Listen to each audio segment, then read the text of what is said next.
Hey everybody, welcome back to the Bill and Ray Show. I'm out in the torch shop making another marble today, and as I'm recording this, it's the 3rd of July, and we've got a party coming up tomorrow. So I've got a lot of fireworks ideas in my head, and this is going to be a little different than my usual fireworks approach. So let's get into it, see what we got going on today. We've got a bunch of prep work laid out. I try and lay out stuff that's kind of in a sequence from left to right, things I'm going to use. So we're going to jump right into getting our main construction rod going here, and this is going to be the basis for our marble. But this is a rough cut end, so we need to get this cleaned up on the end and melted down. So we're kind of excited about having our party tomorrow. We've got family and friends and neighbors coming over. Hopefully kind of the same group we've had last couple of years.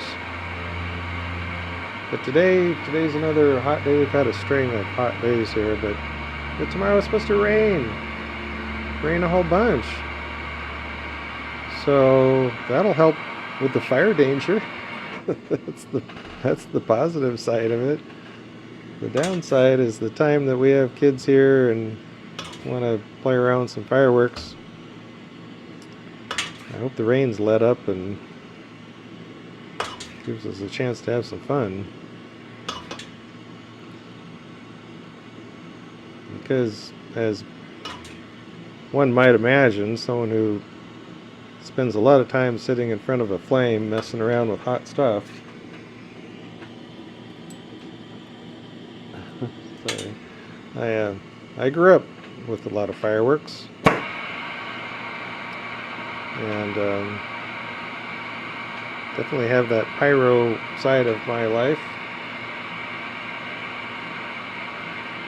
There was a time when I kind of delved into the whole chemistry and design of pyrotechnics, and kind of at a too young of an age and didn't have a proper place to work on dangerous stuff like that. But there was a time when I was a child and literally was making, I was probably 8 years old or something, I was literally making gunpowder with a little mortar and pestle on the kitchen table. So I wasn't exactly hiding it from my parents as to what I was up to. And I was trying to make little bottle rockets. That was the aim. I had very limited success because I did not understand the proper proportions, and I didn't have a, well, I'm sure I had some kind of little wimpy scale from my chemistry set, but I wasn't able to get the right mix going. I remember there was a guy that came by that was an acquaintance of my mom's, a student for a while, and anyway, he got to be kind of a little bit of a family friend, and he came in when I was working on that and was like, "Oh, what you doing there?" He couldn't believe I was trying to make gunpowder. But that was the era that I grew up in. It's like, hey, sure, why not? I remember my brother cooking up some rocket fuel on the kitchen stove, and it was a different time.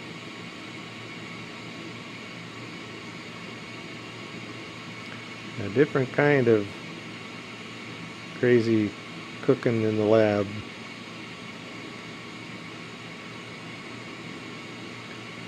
So I'm just trying to clean up, get some nice clear glass, get rid of some of this surface scum that you see here at the buildup. So from the raw glass on out, is kind of cleaned up, doesn't have scratches or surface scum, but in the flame, you can, when you get the glass super hot, you can kind of see the surface will have kind of a little funky effect. It's not terribly noticeable, but I can tell when there's like something going on there on the surface. Oh, I just remembered another step that I'm going to do in this marble. I hope I can remember. So one way I try and remember these things is to stage, to set a piece of glass. Let's see, what stage is that at? It's going to be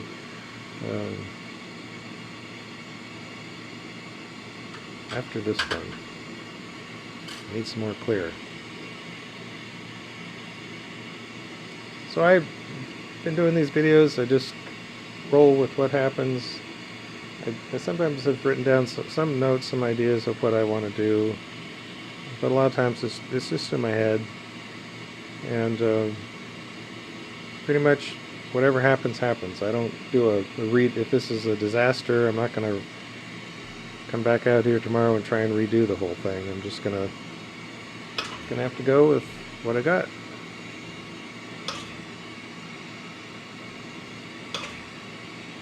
And things happen along the way, like my music just stopped.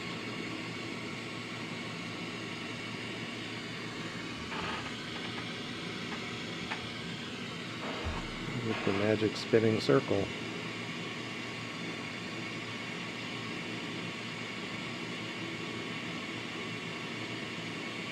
I like to listen to some kind of music going on, just don't want a bunch of lyrics, I don't want a bunch of things to take my mind off on some other trail. This is a chill time. This is a time to just kind of focus on what's in front of me. Hopefully not have interruptions or too many distractions.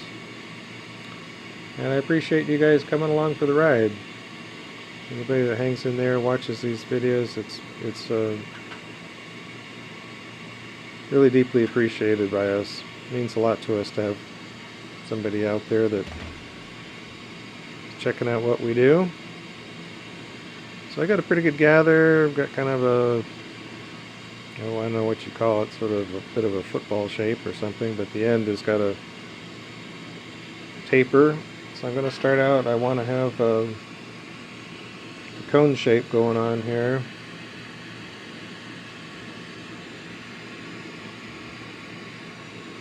And before I even do that, I should switch overhead here.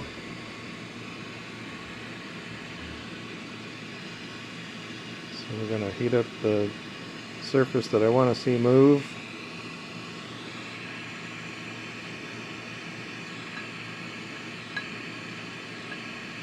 I've had some questions about it's a new thing that I'm doing to dip my paddle in the water, and I would say it's a good practice. It's not necessary, but I think will extend the life and quality of your graphite paddle. This paddle is a good quality paddle. Had it quite a few years. I used to get these economy graphite paddles, and they were kind of, to be honest, they were kind of crappy. And they worked fine for years and years when I was doing soft glass in particular. But I've got quite a few of them that are really worn down.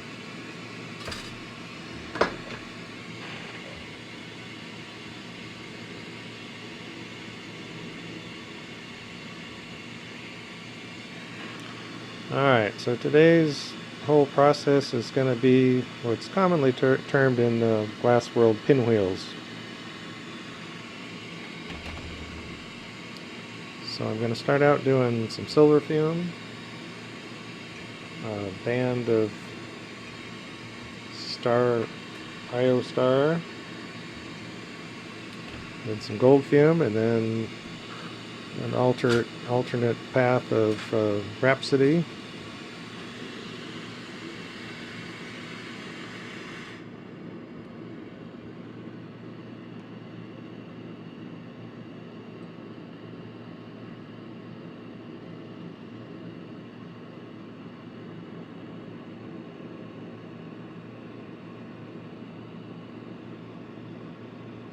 Trying to get the right balance of the base glass being pretty warm,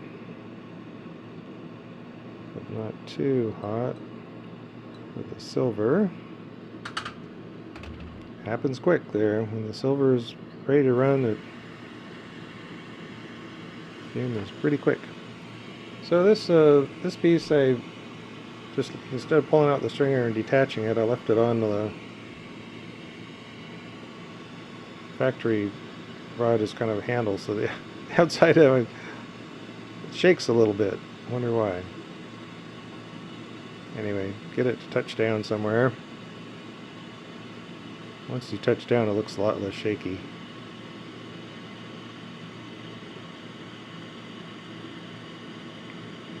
And then I gotta leave enough room to add another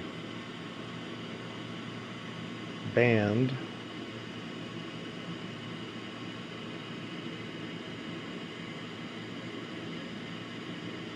So this is IO star. It's kind of a sparkly bluish glass. But I've had good success burying it inside marbles, which it's another issue. Some of these colors you may wind up with some cracking, or what I would call crackle. It's not big cracks through the glass, it's just the surface of the color may exhibit some little cracks, so I hope that doesn't happen in this instance.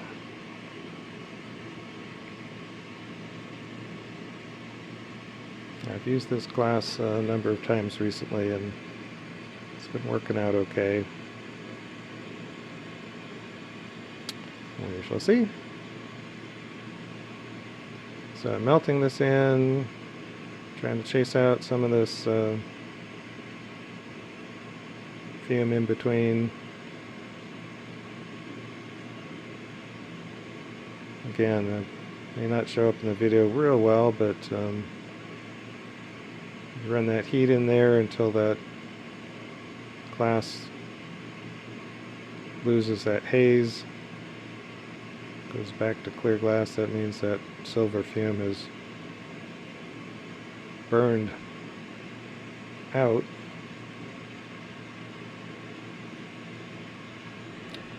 And now I'm going to do gold fume, but I need that. If you're trying gold fume right now when it's glowing red hot, there's a good chance the gold fume won't even stick. And as I'm using the different colors and steps, I'll just move stuff over here so it's out of my way and kind of keep track of where I'm at. So,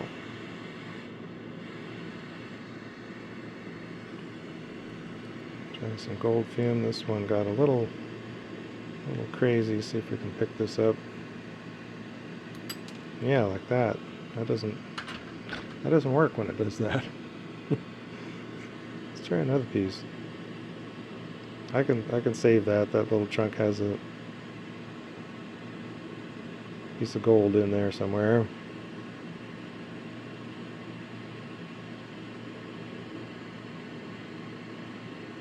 And this gold's being shy. It wanted to disappear.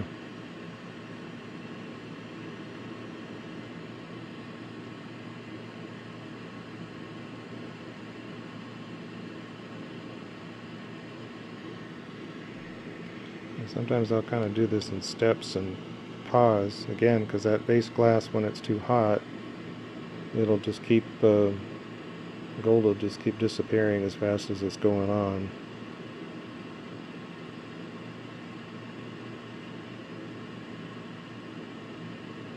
But if you have the base glass too cold, you may deposit gold, but it won't stick. The gold will have a funky tendency to act like a loose layer that wants to lift and move, and it's not like attached very well. But that's looking pretty good. So now Rhapsody. I think I can a little sharper flame maybe. So try and pick up where this cap is.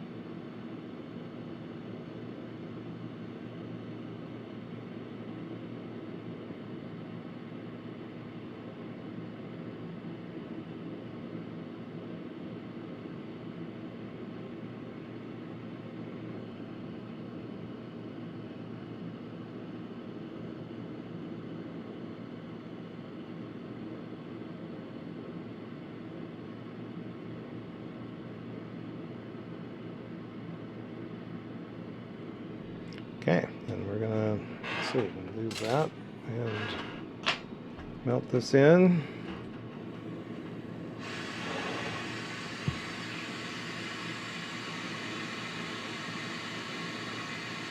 This step doesn't really matter to me, how much that gold is vaporized off in between. In fact, it might not be bad for it to keep some on there.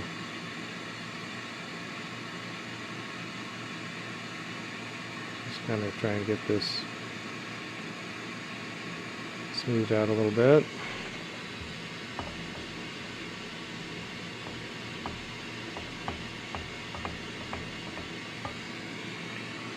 Alright, now for the tricksy part. So figure out what kind of flame we want. We're going to heat a spot, touch this down, and spin. So I pulled out some thinner glass off of this 8mm rod. Instead of just working with a stringer, I've got the thick rod will act as a handle. It'll kind of help in this process, I'm hoping. So I want to pick a place that's kind of in the middle. We're going to heat this up. And it's pretty good and hot. Touch down. And spin. Well, just kind of keep spinning. It's going to get pretty tight. And you see what it did? It made a little curly.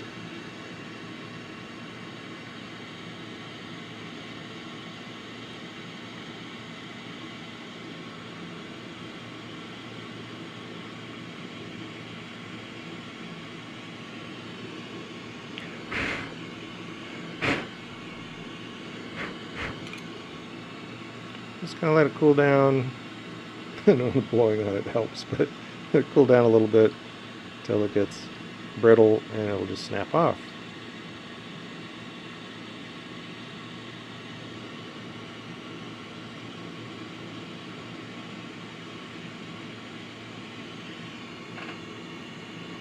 Just have a little patience. Just wait for it to cool down.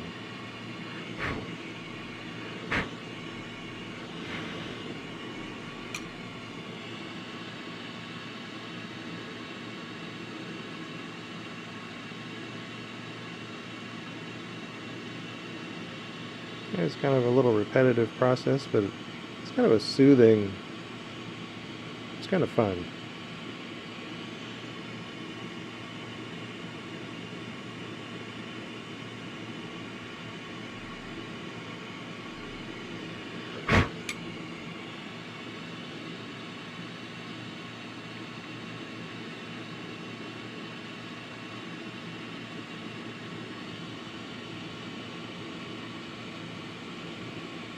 So it's kind of a methodical heat, pause, touch down, spin till it's tight, wait, snap.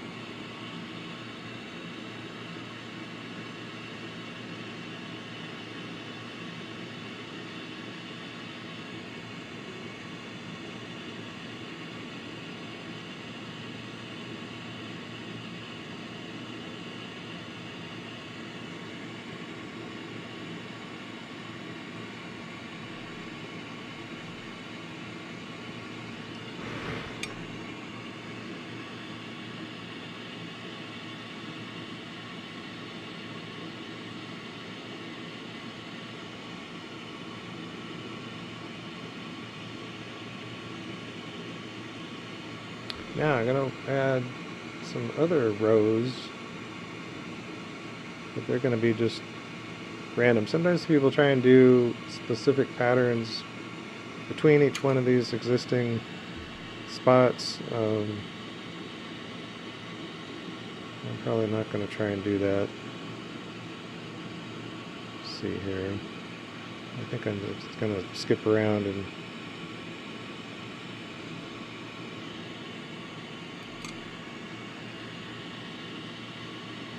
see how this goes.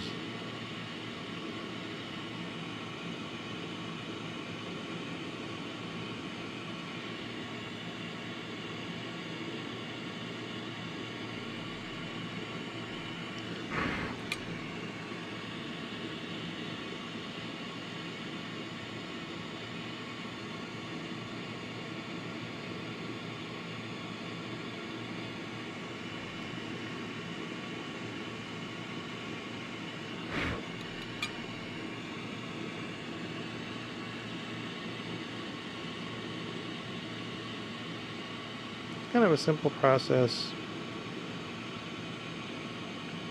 I literally have not done this for many, many years. I used this technique in beads, soft glass way back when.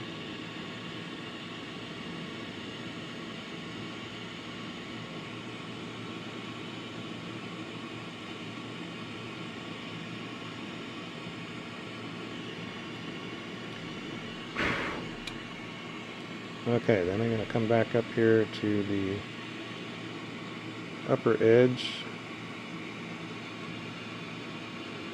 add another row up here.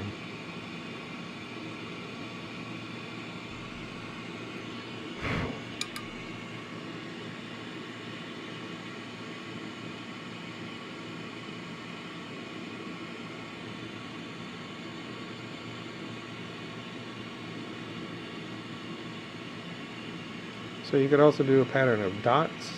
A lot of times people do dots and then they spin between the dots.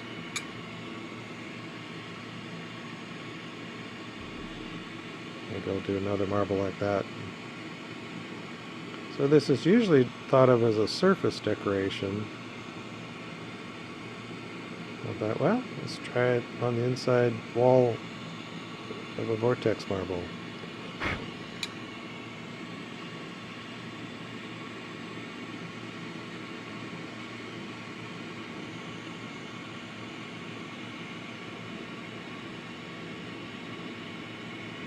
Kind of a soothing, methodical thing.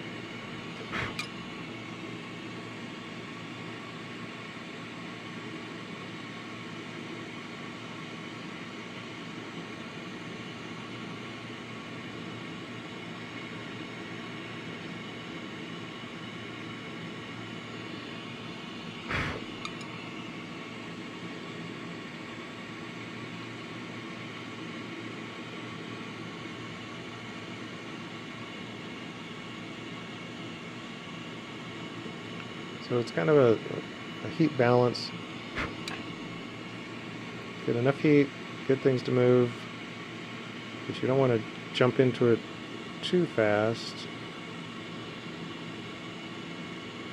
or you'll just be kind of spinning one spot and it won't be pulling the glass around. You want some tension. When you start turning it, you want to feel some tension. Okay, that's the inner layer. I think this is going to be really fun. And then using a clear rod like that, you get a little window in the center of each of your little twirls.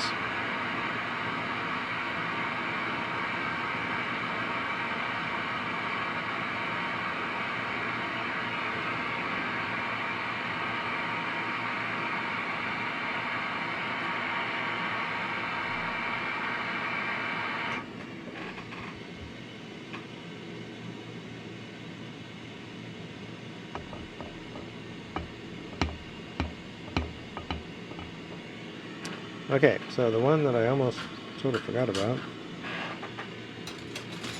was from this step. I wanted to do a wrap of clear to give some separation and depth for the next layer. So I want to make a kind of a large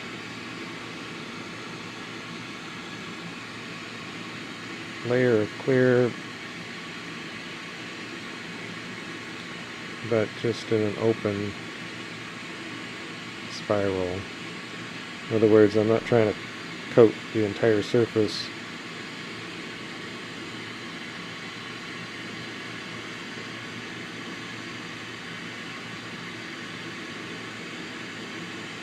Just going to leave this to be a big open loop.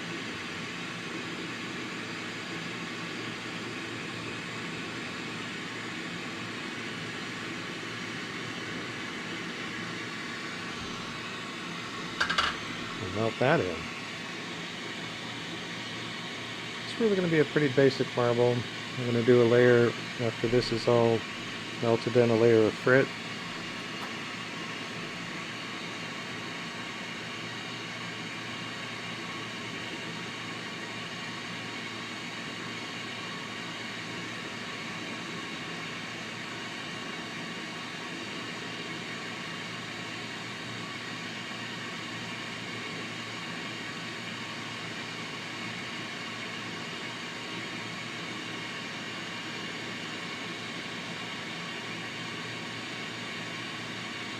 So this is causing a dimensional shift.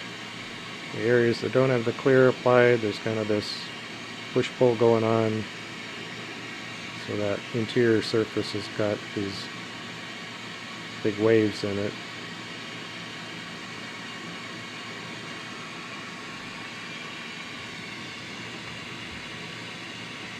Kind of be gentle to start with so we don't distort or mess things up too much.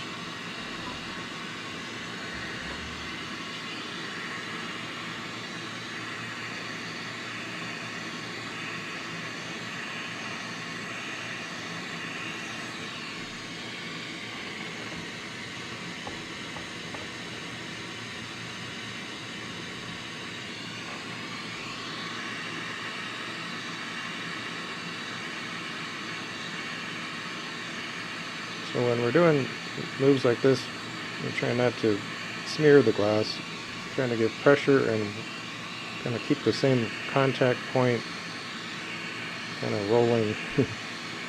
Hard to describe, but trying not to get any real drag going on.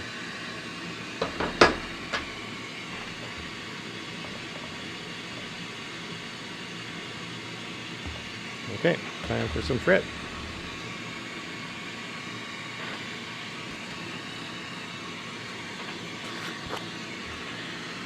And back to our blue spruce. I think I probably used this on the last marble, but instead of backing last time, I think it was orange, I'm going to back it with red.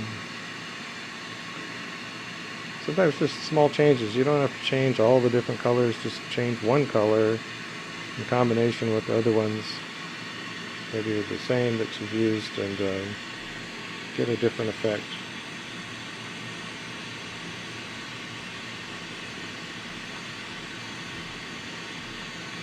Again, this is just a layer of frit that's sparse.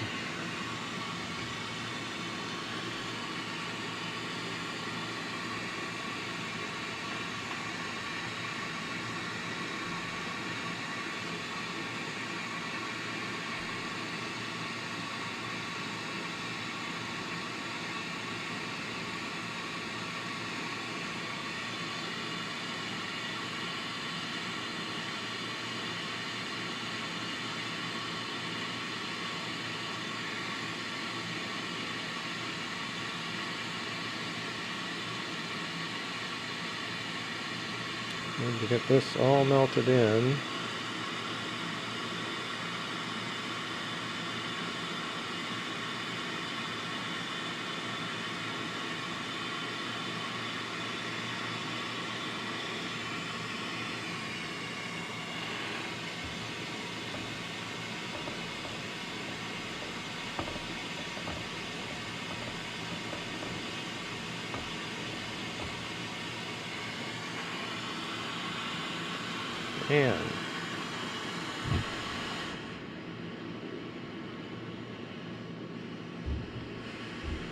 That's what we're going to do next.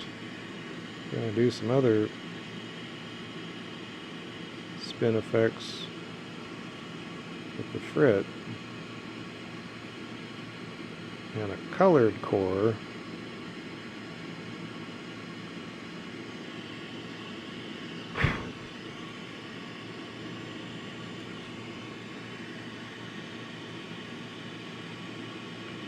I'm trying to do this where the clear was at, which is a little hard to tell. Maybe if I don't have my shades on, it'd be easier to tell.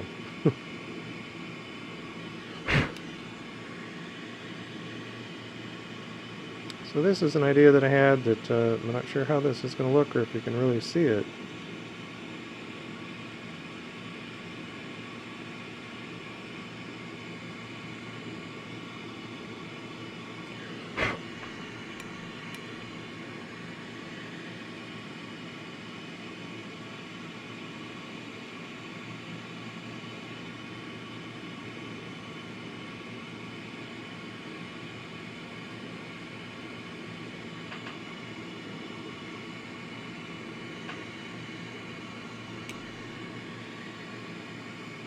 And I'm hoping you'll be able to see some of this.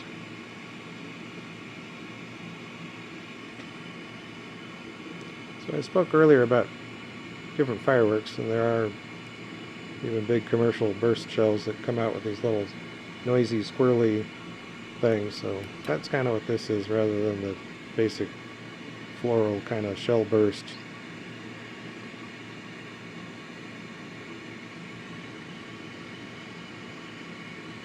Which to this day kind of intrigues me, how when you watch fireworks it looks like a flat, to me anyway, you see the basic color burst, it looks like a kind of a flat thing when it's actually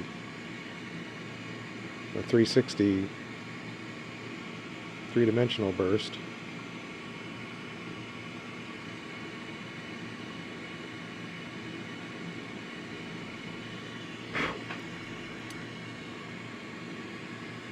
See.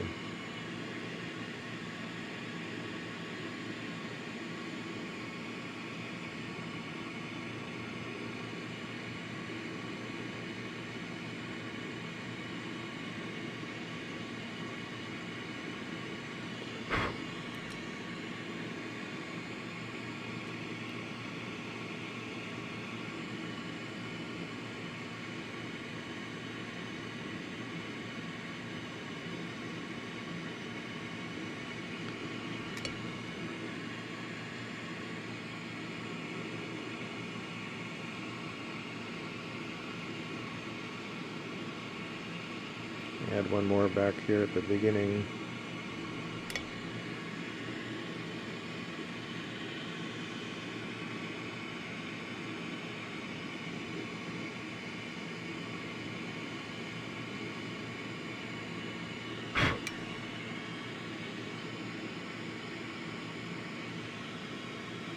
Yeah, this is where it's getting harder to where these bands go. Comes down across here.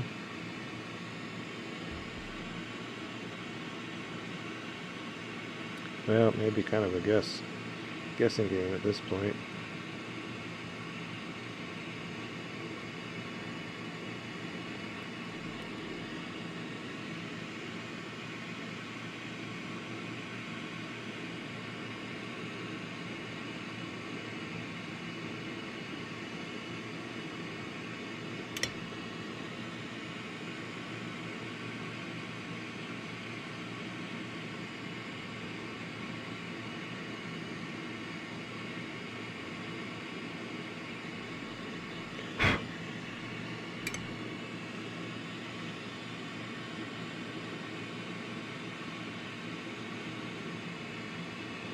This stick that I'm using to do these twists right now is a purple from, it's one of these sintered colors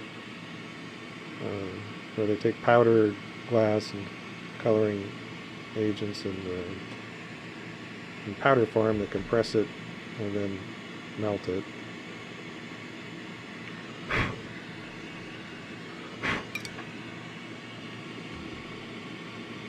It doesn't come out to be the color that it appears in the raw stick, but still a nice color. Okay, let's do something down here at the end.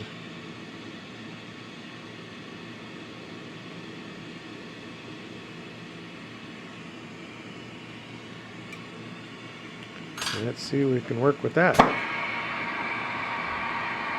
I'm kind of excited by trying something like this. This is, like I say, it's not like I've never done pinwheels before, but it's something I actually specifically avoided. That's why I came up with the backside pattern that I do with raked lines instead of, because everybody was doing dots and then pinwheeling a series of dots.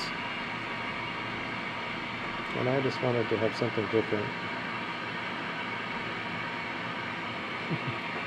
Trying to juggle two things here, it's not working.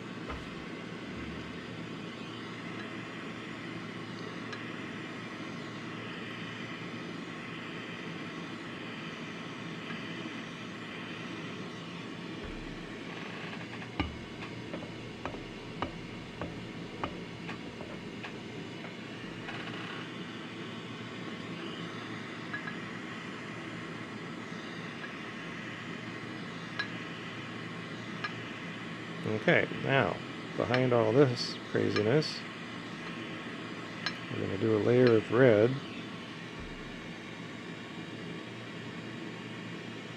We want all this pretty well melted in and a smooth surface to lay down our red on top of.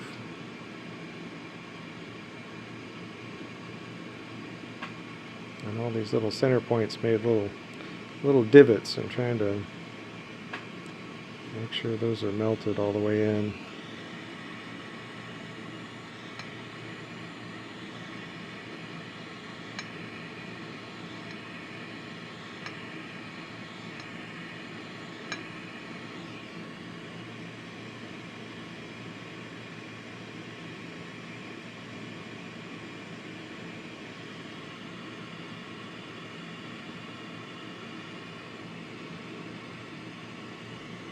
Okay, done with that.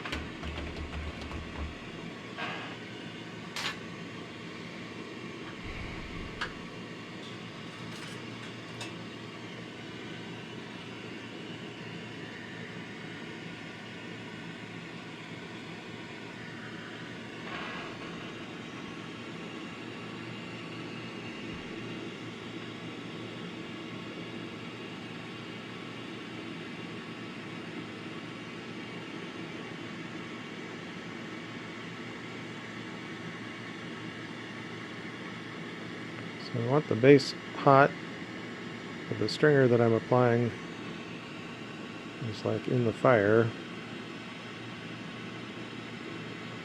So I don't want to disturb the layer underneath that I'm running this over. So if that base is too hot, or you're hitting it with too much flame, it's going to obviously melt that and start distorting, and then this process of adding the stringer is going to drag that color around and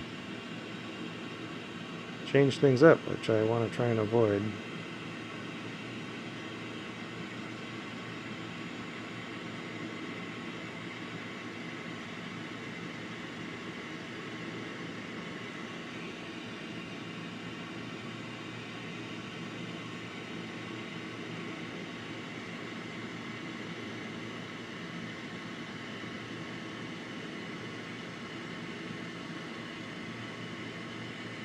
So by doing this kind of skip step pattern, Now when I come back over, the flame has a harder time getting down there to the surface.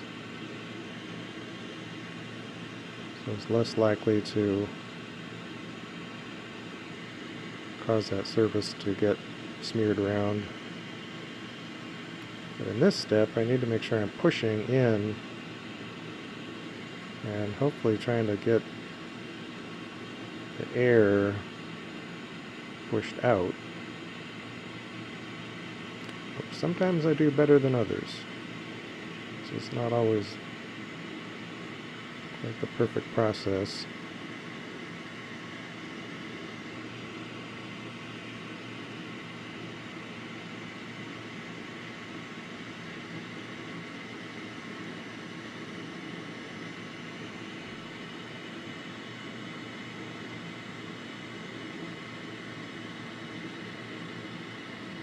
I kind of came up with this, particularly here at the end, to keep that base glass from getting too hot and messing things up. So now there's quite a bit of gaps here and there, but we're going to push this in.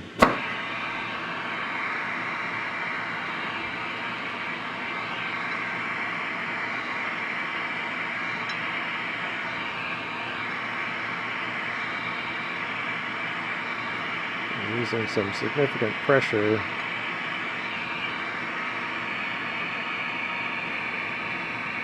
Less so at the end. You don't want too much pressure on that tip because it gets a lot hotter.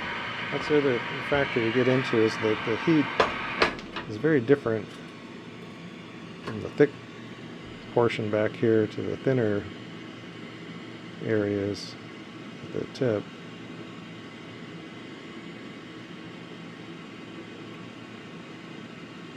Now I can come back and fill in these cracks.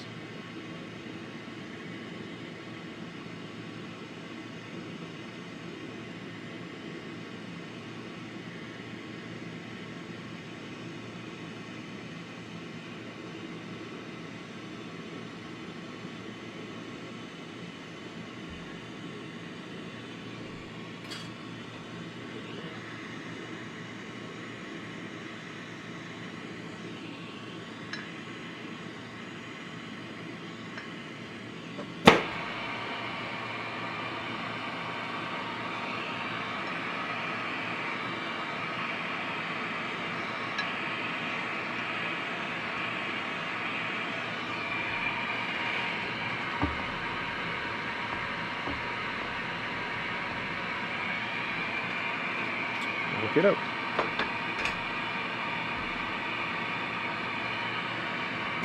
There's still a few little speckles that are shy on glass, but I think that's enough for this. So now, what are we going to do? We got to gold fume this backside, hopefully.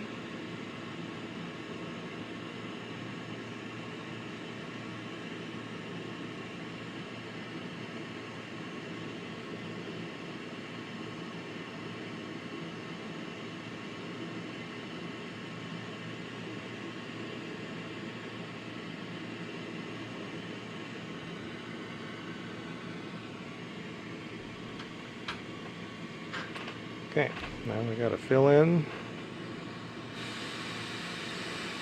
turn our cone into a hemisphere.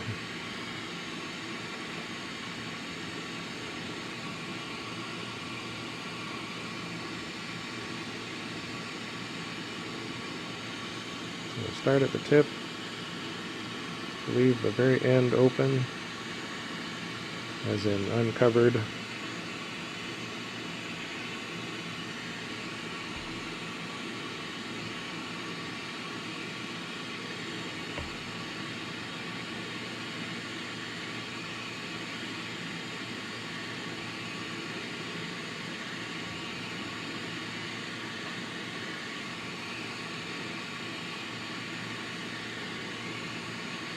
I need to build up a whole bunch of clear here.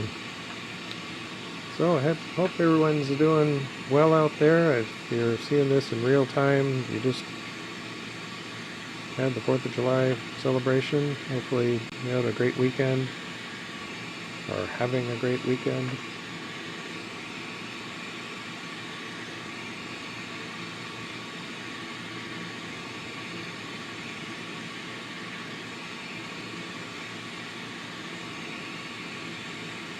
It's always been one of the favorite times of the year for me. We had some good thunderstorms rolling through last evening, and not sure if we're going to get more of that today. It's supposed to get pretty warm again.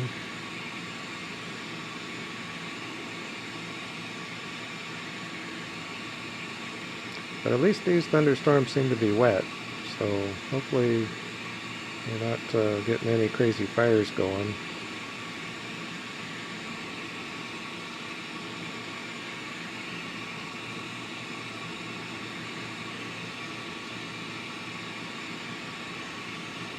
Because it's been hotter and drier in June than typical. June's usually when we get quite a bit of rain, and we just did not.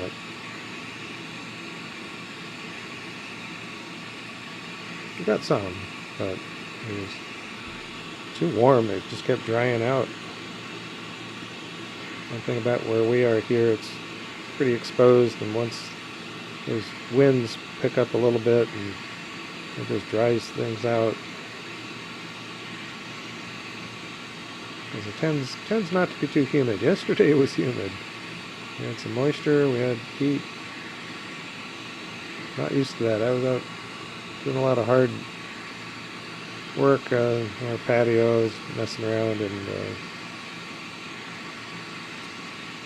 I got pretty overheated. I'm not used to that.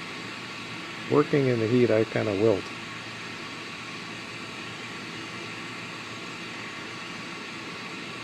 Which is funny, because here I am working with glass. But I can cheat. I can use air conditioning in the shop here.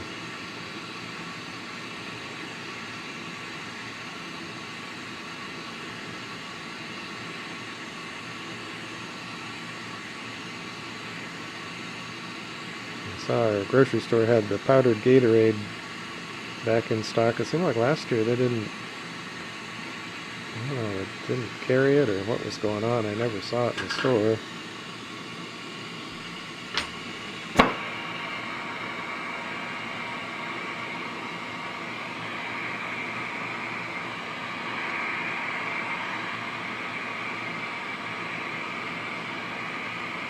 But it does seem to help. When I was in my teens, I guess, I was doing a lot of backpacking up in the Cascade Mountains.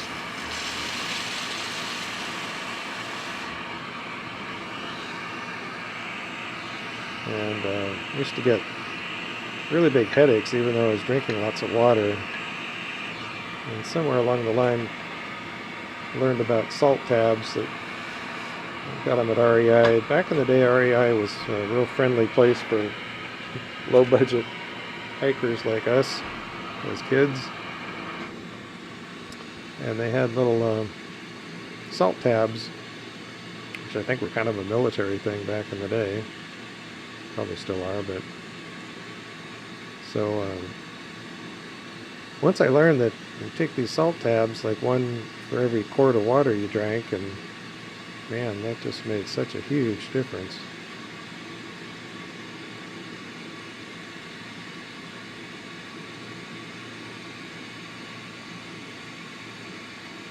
I'm trying to maintain an intake of like a quart an hour and a salt tab an hour when we were hiking in hot weather. That's a lot, but it made life a lot more comfortable, except having to carry too much water. Some places it was just impractical if there wasn't any good water sources along the trail. Had to kind of ration it out.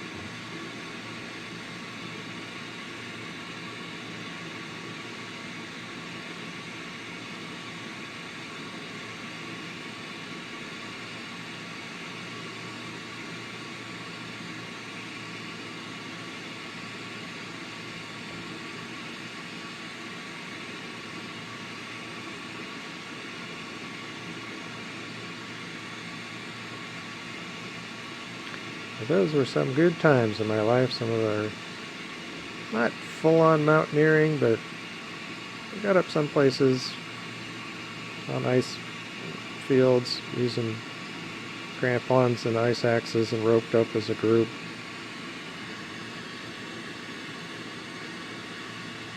But I never did any technical rock climbing. If you could scramble, we would go up anything we could scramble up, but never did any roped up climbing. My brother did. He got into that for a while.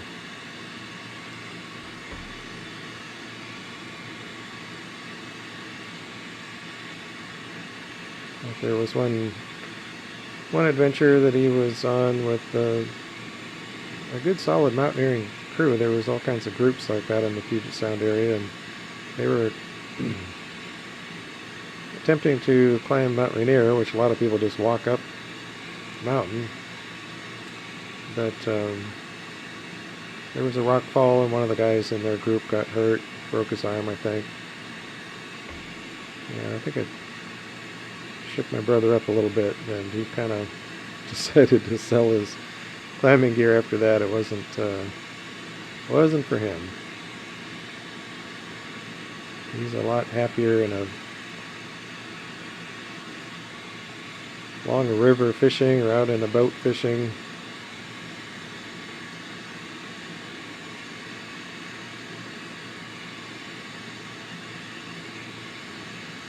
And back when we were doing hikes in the Cascades, there's always these high lakes, and there's always trout in those lakes, and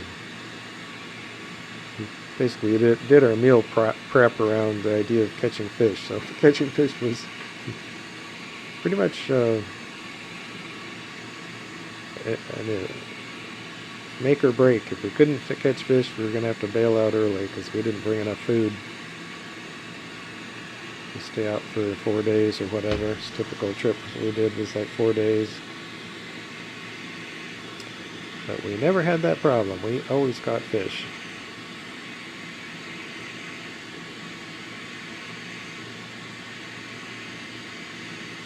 We got pretty luxurious. We used to pack in a little raft and get out on the lake in a raft and float around. That was nice.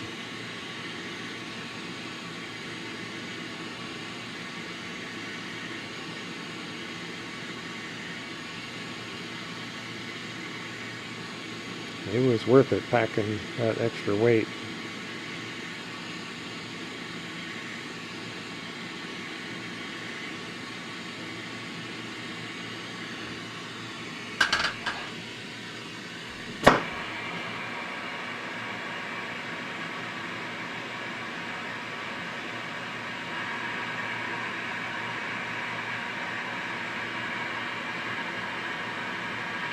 So we would pack some butter, a lemon, an onion.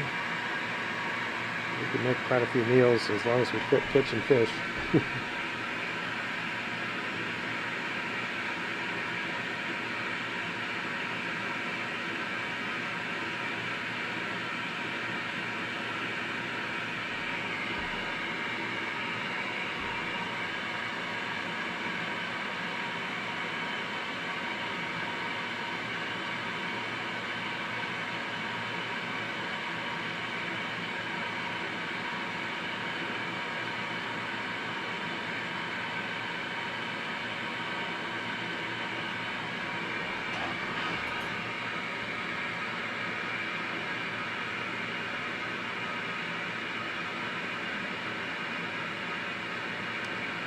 Okay, getting this heated in.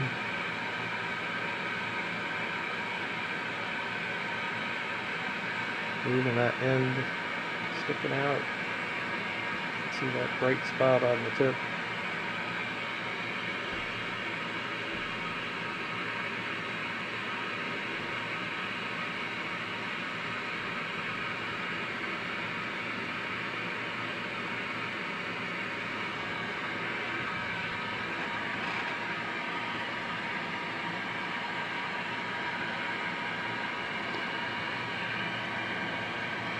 a marble mug again.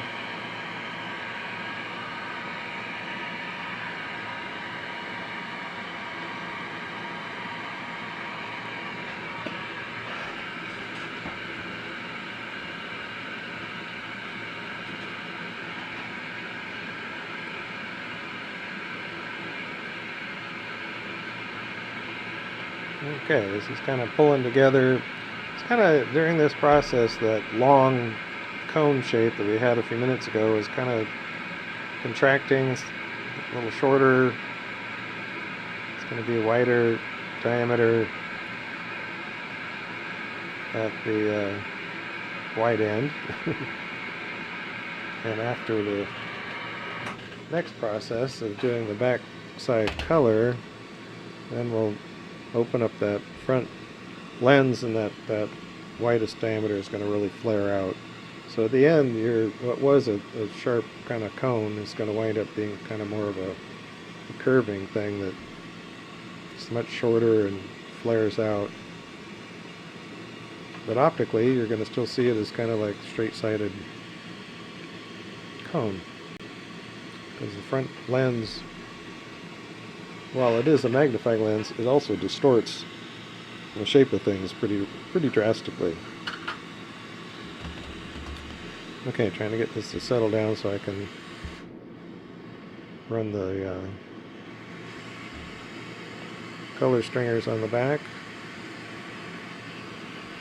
Okay, what do we got today? We got some Silver Strike 5, some Dragon's Blood, and Unobtanium.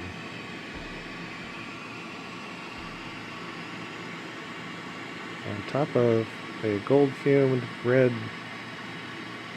underlayer. So this is definitely going to have some red tones here. Didn't really mean to break away there.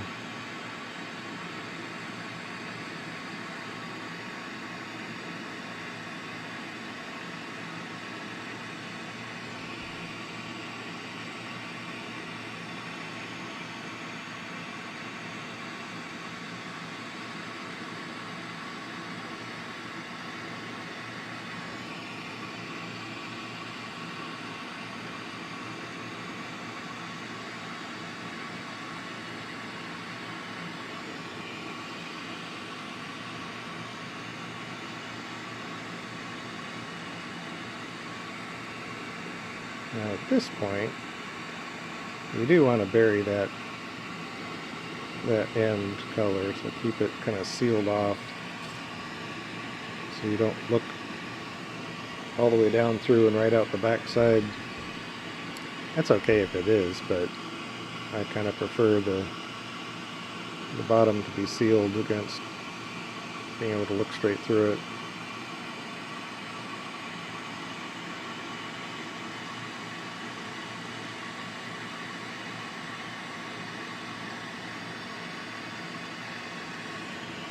Dragon's Blood is a great color. In this outside application, it tends to wind up looking a bit more like dried blood in the end. It's this beautiful transparent color right now, and it'll get a little bit more opaque, maybe some areas will be transparent, some places will be a little different looking.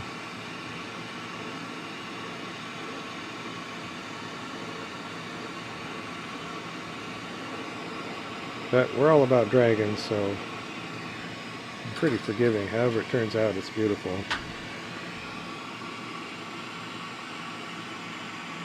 And then our Unobtanium.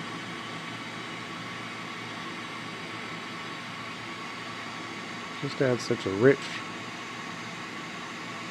sparkle and color to the back. It's definitely, well, hard to say. Silver Strike 5 and Jet Black, whichever, are colors I use a lot on the back side. Silver Strike 5 is a good neutral tan. well behaved.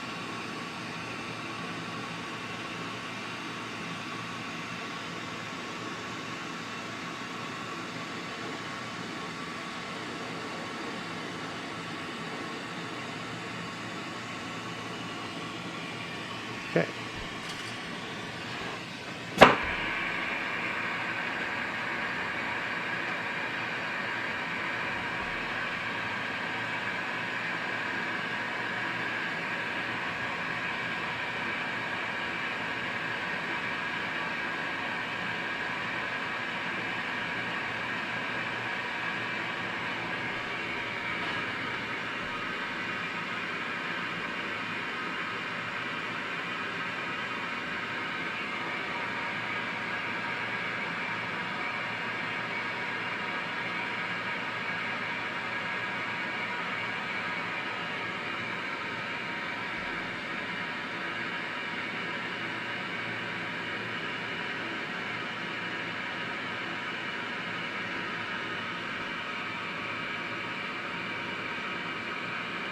It's hard to believe with such beautiful weather right now that it's going to be all rainy tomorrow, but we got three canopies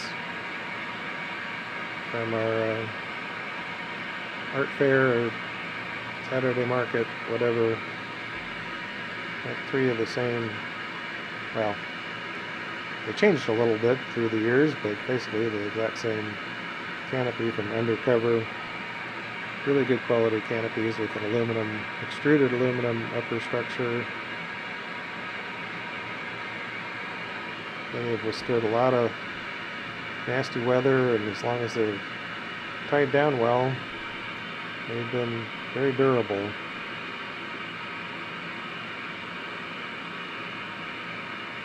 And we need 2 of them to set up at our county fair coming up at the end of summer. But somewhere along the way, the cover was getting pretty ratty, and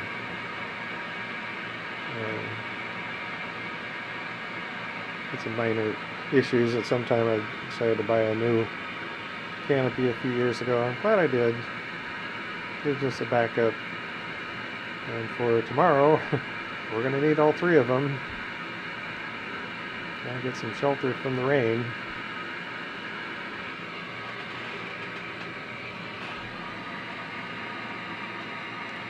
Okay, those are all melted in. Holy moly.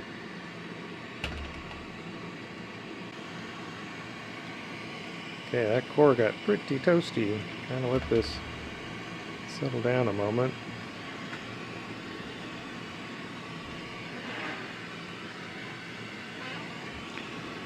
Alright, let's give this a go.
loop here.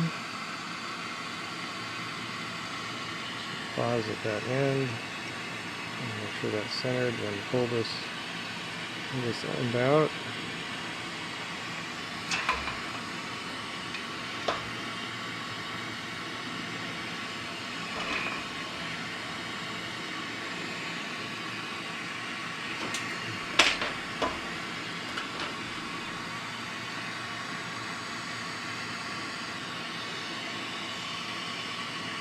Push that very end back in, and then I come at this edge and kind of make a bit of a cone at the end, kind of help that interior vortex tip.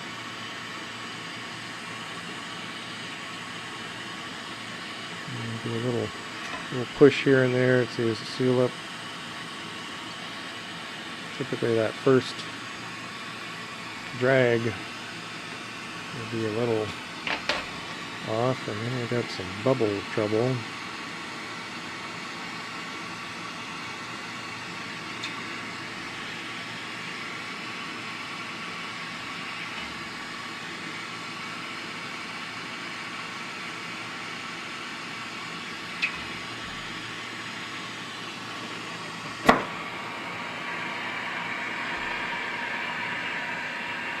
Okay, see where we're at.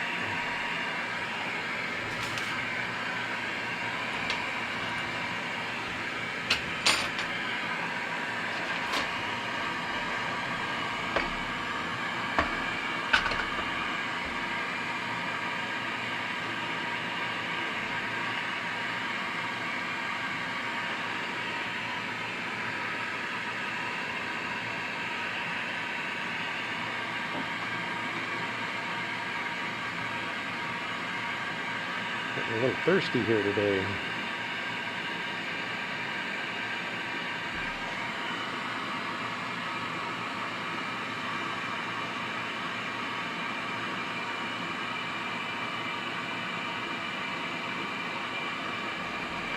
Put this surface pretty hot, then I'll kind of put this at a 45-degree angle or something, and then just kind of rest it in there.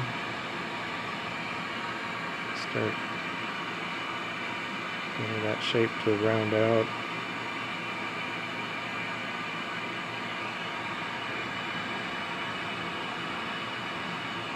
Just a little bit of pressure.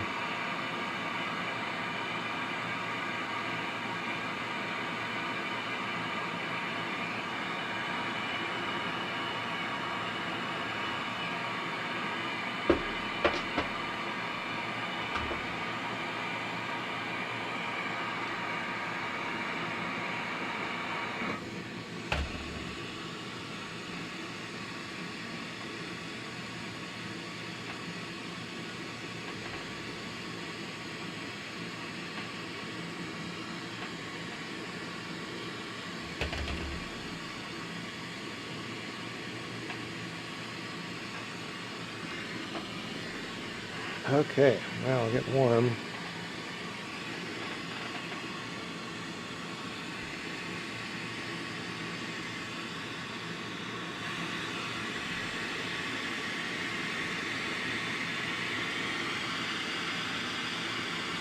Got a puntee on here. This is just a full fused puntee. Yeah, solid grip on things right at this point.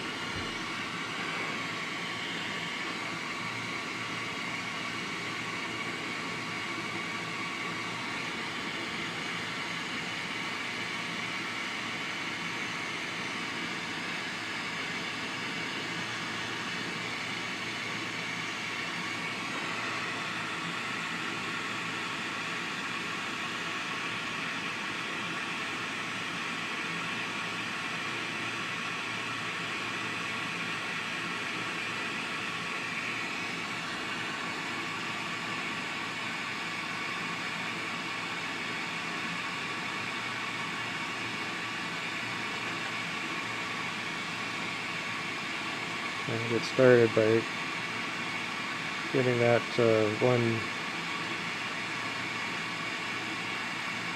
bend there to get more relaxed and try and burn out some of the fume that's collected there.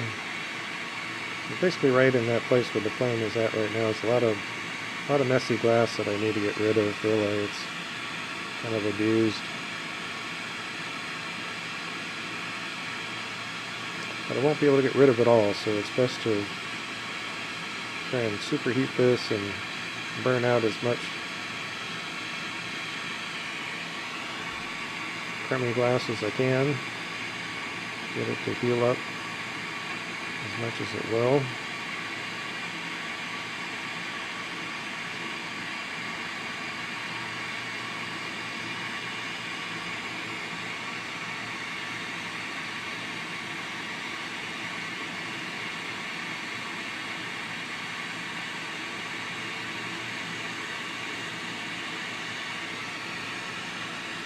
Okay, now I'll run with the big flame.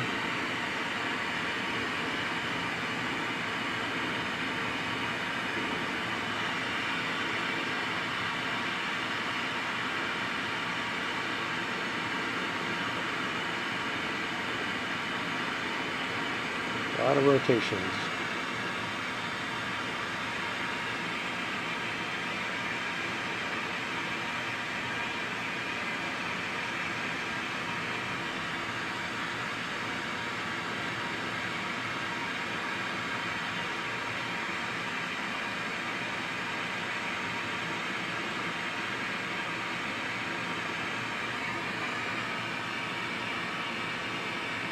This is where that large diameter of the original cone is being flared out. Much wider and shallower than it was.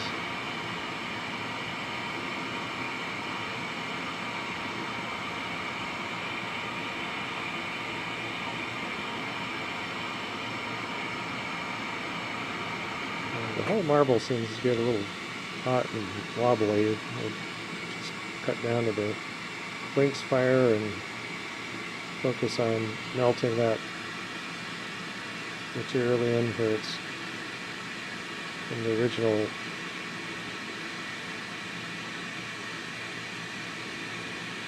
cold glass and get it into the hot marble.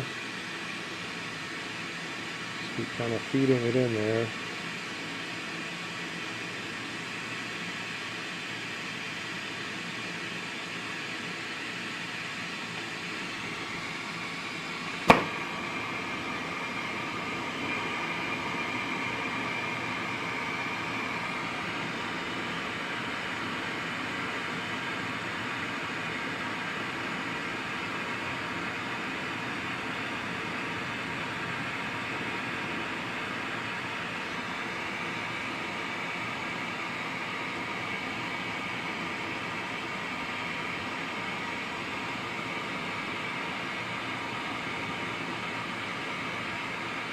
It's getting a little bit towards the acorn shape.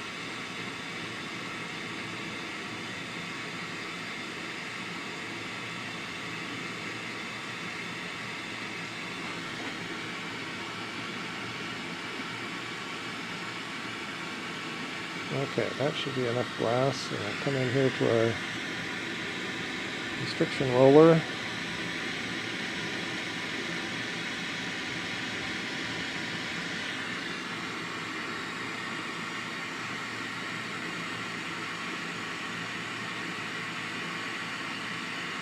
Right now we're focusing the heat on the marble side. Marble side's hot.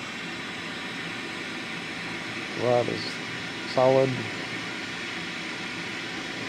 the force, I'm applying the force just in my left hand from the solid rod, trying to avoid torquing that punky point.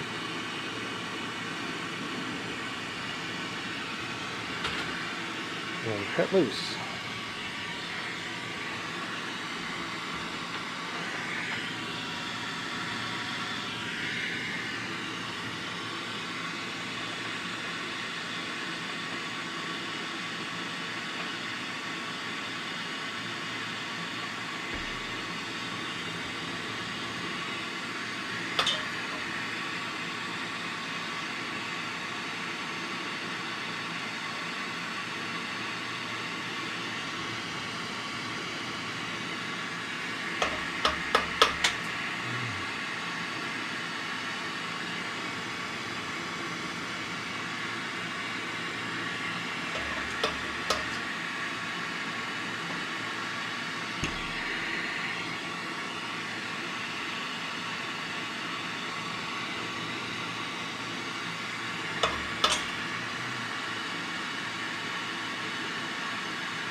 So trying to remove some of the affected glass and sharpen the edge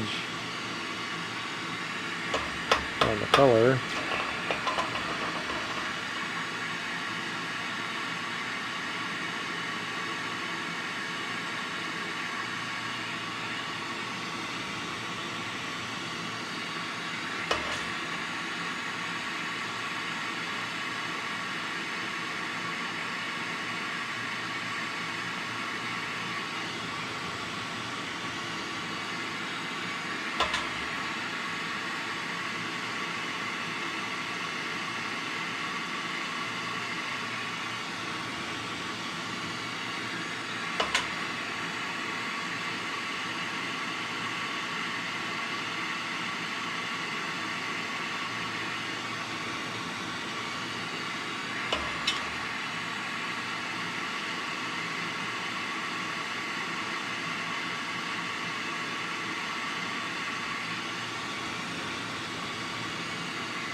Okay, then continuing up another notch and stripping off some more glass.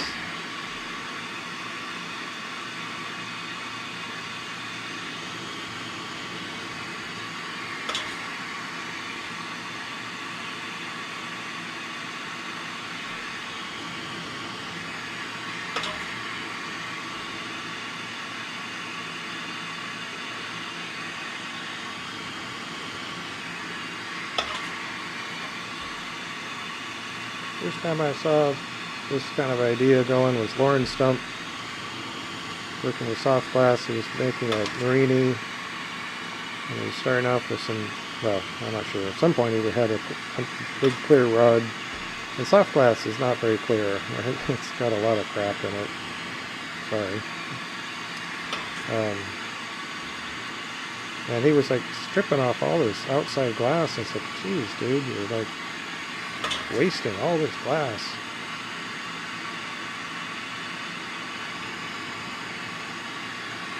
But that's how he was able to get down to some good, clean, easy working glass. The surface tends to, even right however it's manufactured, you get all this edge effect, pulling rods out of the furnace.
Okay, well, see if we can melt this in.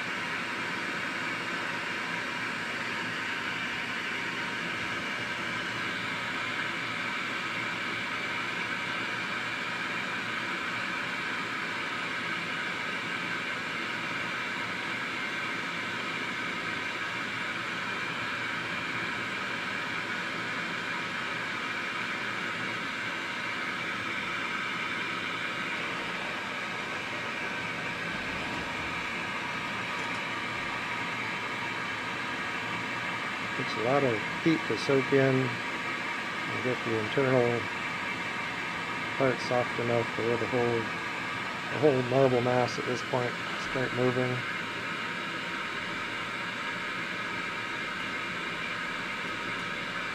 Rotation to expand that diameter.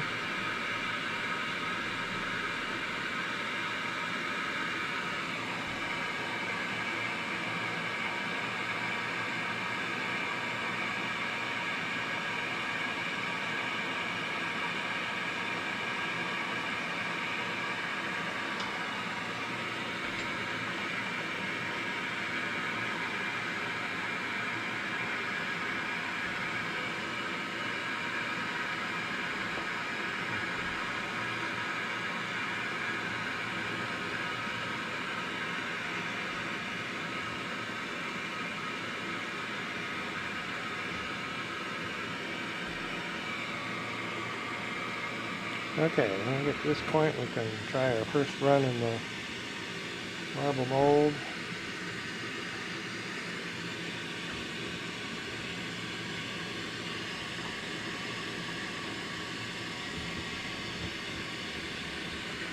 And that gives us kind of the rough end of a clear half.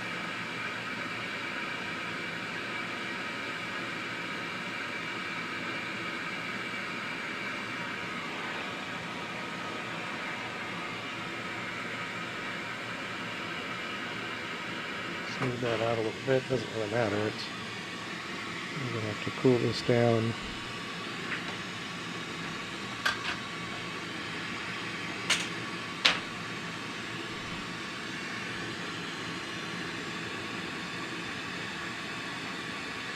So it's all this heating up and cooling down is kind of silly, but you got to have a solid handle on a round marble.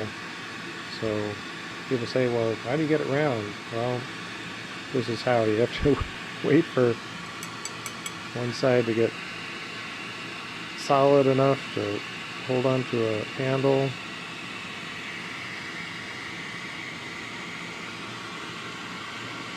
So you can heat up the other half.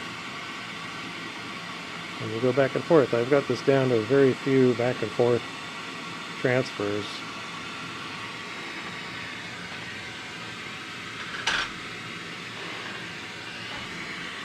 So that was my first transfer.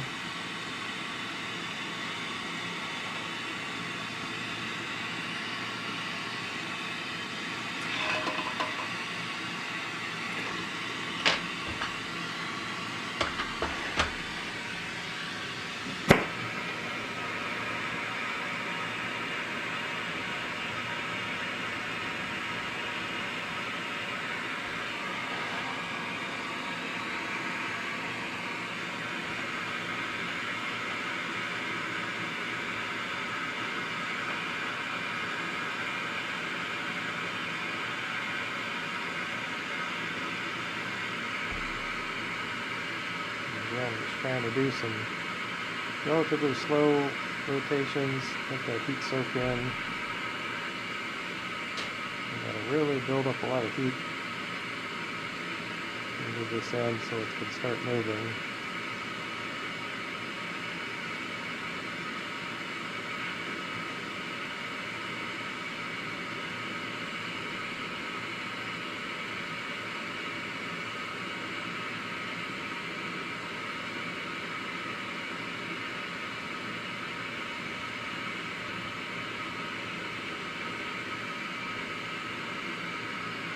once you start to see something kind of seem to shift, then you can do some rotations.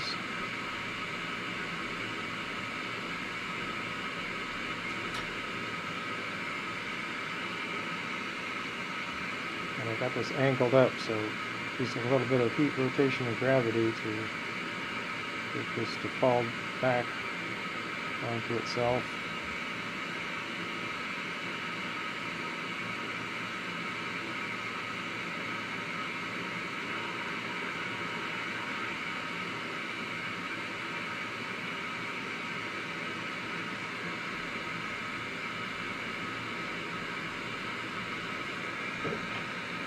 And then we can go and throw the marble mold kind of level.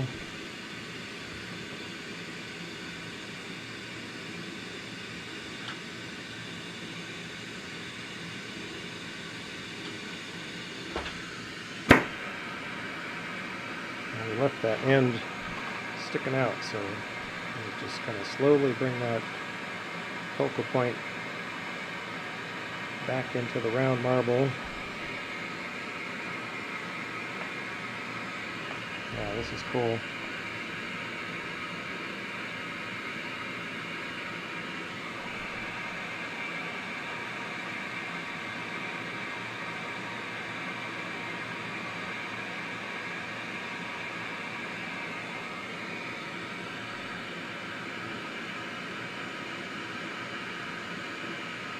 So we get that end pretty hot. Now the next time we go in the marble mold, we're going to come all the way up past that end point, bring that end in.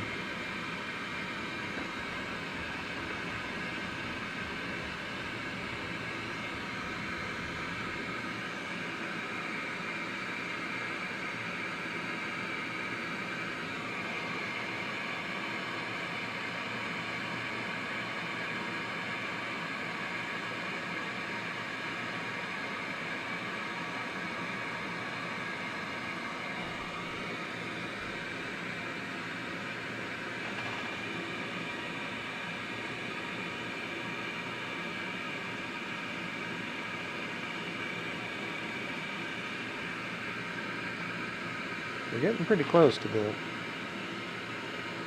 general shape of the marble.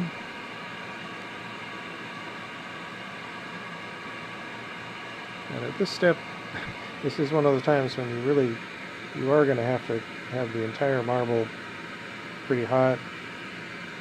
So your punchy attachment's going to get kind of sloppy.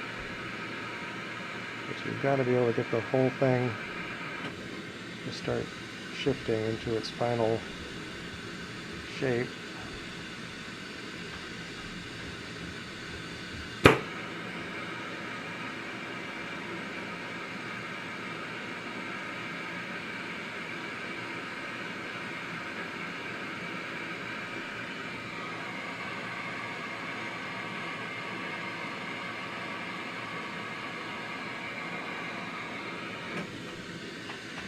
And before we get all the way too far down the road, I've got one little bubble I've been looking at on the surface on the backside that needs to pop.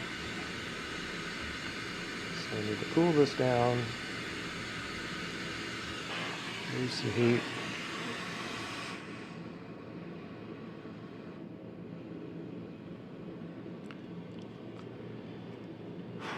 Alright, got our tungsten pick.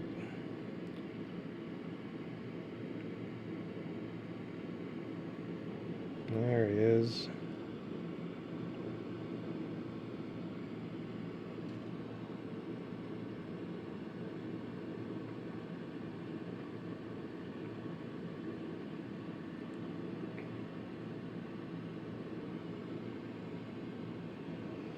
There was another kind of large bubble, but it seemed like it was under the surface a ways. Sometimes bubbles, if they're not all the way up on the surface, or you don't get that bright flash reaction, you probably leave it alone.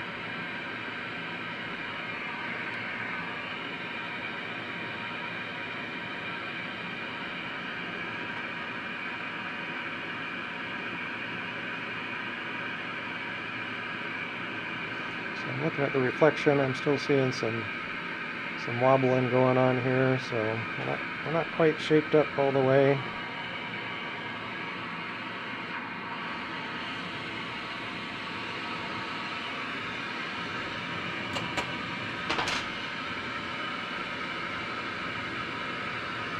Be wary of carbon building up on the face of that red max.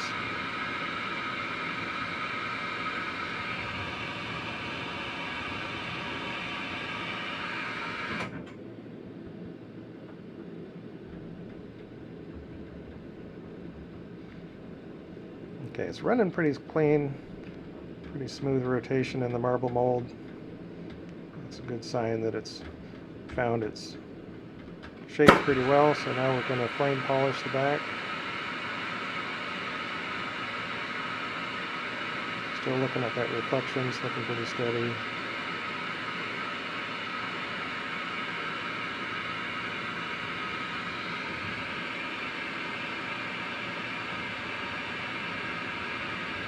Flame polish involves getting a pretty good heat, getting the surface good and toasty, and then just leaving it alone.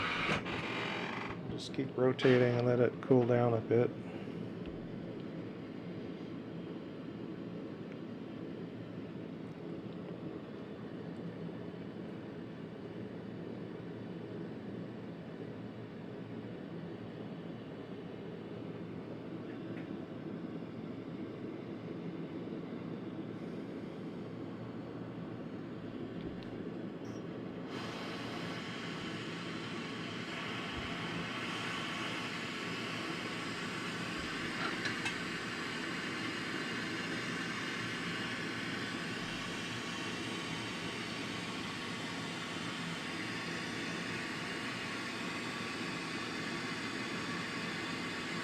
Yeah, I can't believe I haven't done this pinwheel technique.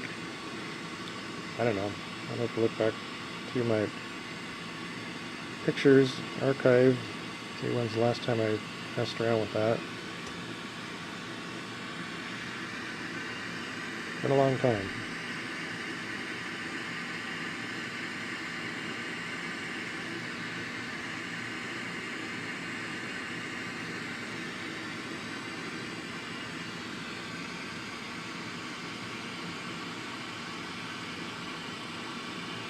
Sometimes when you do a transfer like this, the idea is your new puntee you want to be on center. The other puntee can wobble around until it gets hot enough, and then cut that loose.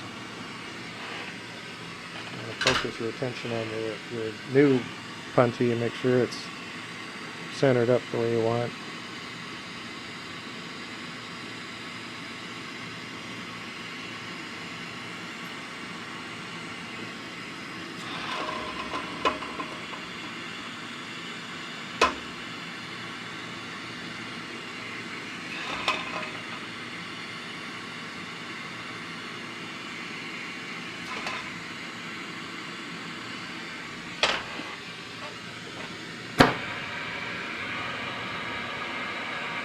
Okay, now we just got to clean up our front face and we'll be done.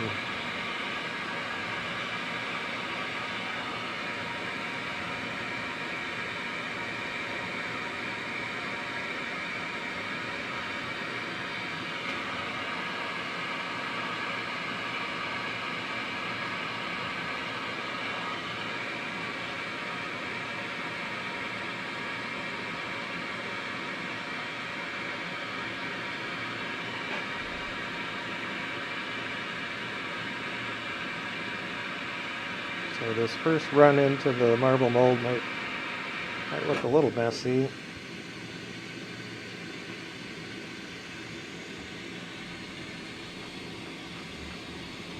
It'll look pretty smooth. The very outer end is got lots of wrinkles. It didn't quite fill out.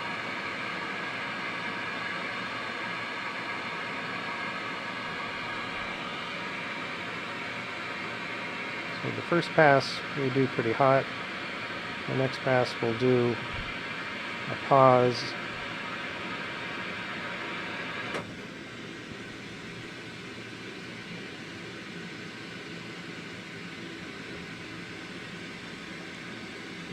get the rotations going. So as it starts cooling, it conforms to the shape and the rotations.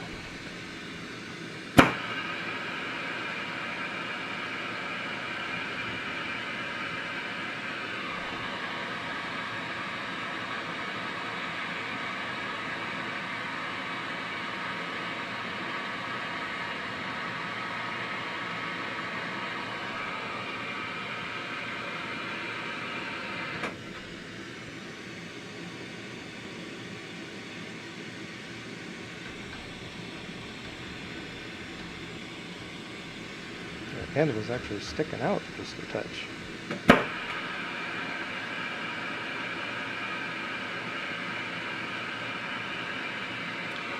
So you get to some point, you've got all you can really do with the marble mold. Now you just need to use heat and rotation.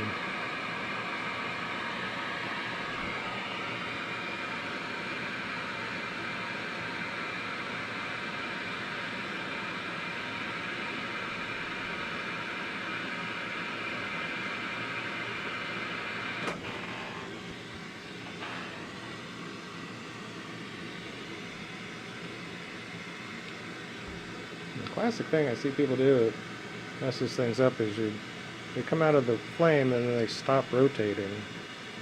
You've got to keep rotating.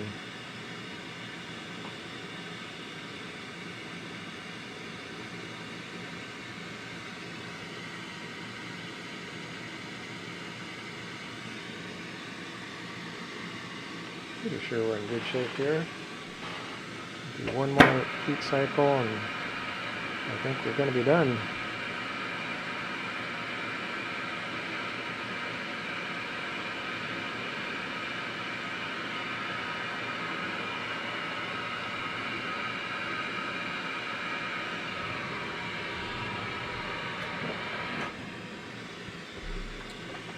All right.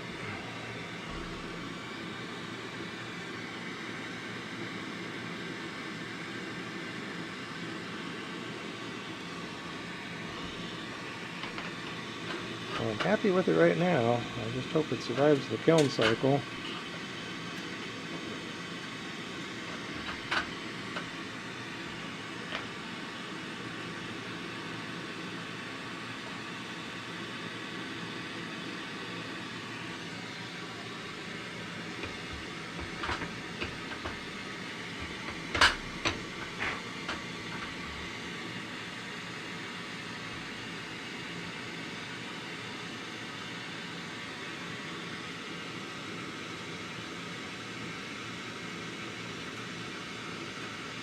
Cool.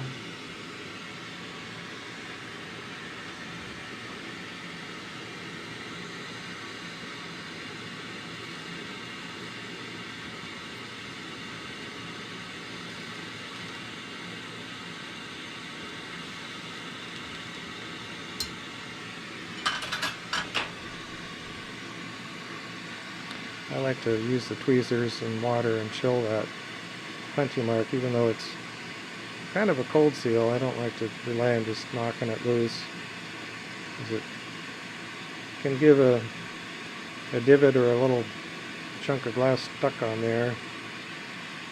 I have better luck by doing that wet tweezer thing and getting a good shock zone where it will dust off pretty clean.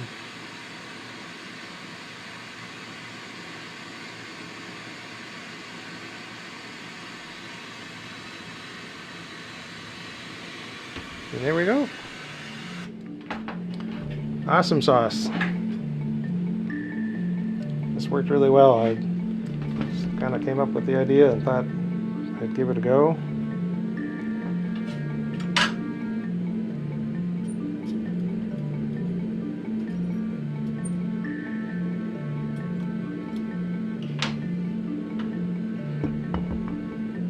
I'm pretty happy with the way it looks right now. I just hope that IO star behaves like it has in the past and doesn't give any little check cracks inside there. We'll see. It's all an adventure. That's the whole point of these. Thank you so much for hanging out watching these videos. If you're still here, we wish you the very best for all of your family, friends, people you work with, whoever. Be kind to one another, and we will be back here again doing another glass adventure another time. Check it out. Thumbs up, subscribe. Thank you all.